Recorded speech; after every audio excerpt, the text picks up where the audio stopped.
Assalamualaikum warahmatullahi wabarakatuh. Para pecinta Al-Quran dimanapun saja berada, pada kesempatan ini insya Allah kita akan menyelami rahasia harokat makna yang mendalam pada kata dhaf di dalam Al-Quran. Di dalam metode Tartariku jilid 3 pada bacaan di luar kaidah halaman 17 dibahas bagaimana cara membaca surah Ar-Rum ayat 54 pada kata dhaf.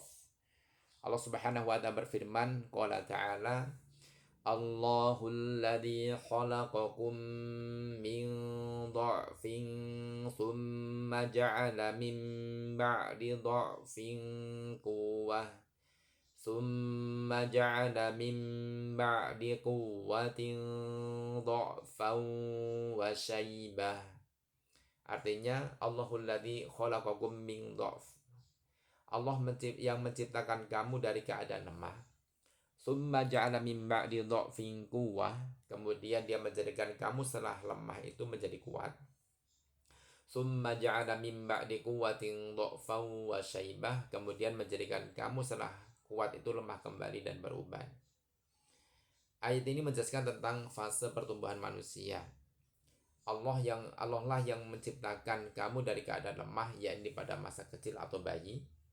Kemudian dia menjadikan kamu setelah keadaan lemah itu menjadi kuat dan berdaya, yakni pada masa dewasa, sehingga kamu dapat melakukan banyak hal. Kemudian dia menjadikan kamu setelah kuat dan berdaya itu lemah kembali dan berubah, yakni pada masa tua. Terkait dalam bacaan atau riwayat dari Imam Hafiz an Asim, 3 huruf dhad di surah Ar-Rum ayat 54, 2 kata pada kata dha'fin dan 1 kata pada kata dha'fan. Ini memiliki rukhsah atau keringanan untuk dibaca dengan 2 cara. Pertama, dibaca dengan pertama pada huruf dhad itu boleh dibaca dengan harokat fathah semua. Kalau fathah semua, ya. Contohnya, Allahul ladzi khalaqakum min dha'fin thumma ja'ala min ba'di dha'fin quwwah thumma ja'ala min ba'di quwwatin dha'fan wa shaybah. Kemudian cara yang kedua, huruf dhad boleh dibaca dengan harokat dhammah semua. Jadi cuman pilihannya kalau kita baca fathah semua. Yang kedua huruf dhadnya dhammah semua. Contoh yang dibaca dengan dhammah adalah seperti ini insyaallah. Allahul ladzi khalaqakum min dha'fin thumma ja'ala min ba'di dha'fin quwwah thumma ja'ala min ba'di quwwatin dha'fan wa shaybah. Ketika kita membaca huruf dhad dengan harokat fathah atau harokat dhammah, maka akan memiliki makna yang berbeda. Jika kita membaca huruf dhad dengan harokat fathah, maka maknanya adalah mengisyaratkan kelemahan dari sisi intelektualitas atau akal. Sedangkan jika kita membaca huruf dhad dengan harokat dhammah, maka maknanya adalah menitik beratkan pada kelemahan secara fisik atau jasad. Para pecinta Al-Quran yang diberkahi dan dimuliakan Allah Subhanahu wa taala, 2 cara baca ini keduanya merupakan bacaan dengan riwayat yang sahih dan mencerminkan kayanya makna yang terkandung dalam satu kata di dalam Al-Quran. Kata dhaf baik dibaca dengan harokat dhammah dan berharokat fathah pada huruf dhadnya adalah lawan dari kata quwwah. Berbeda halnya jika kita beralih ke surah Saba ayat 37. Di sana kata dhaf huruf dhadnya itu dibaca dengan harokat kasrah atau di'fun, ya. Maknanya pun akan berubah total menjadi berlipat ganda.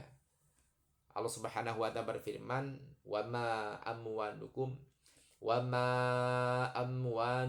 wala auladukum billati tuqarribukum indana zulfa illa man amana wa amila salihan illa man amana wa amila salihan fa ulaika lahum jazaa'ud dhi'fi bima amilu wa hum fil ghurufati aminun.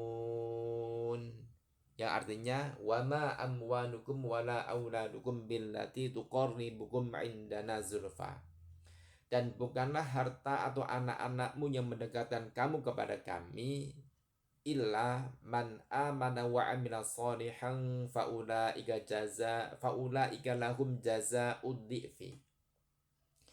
Melainkan orang-orang yang beriman dan mengerjakan kebajikan, faulaika lahum jazaa'ud dhi'fi, mereka itulah yang memperoleh balasan yang berlipat ganda, ya.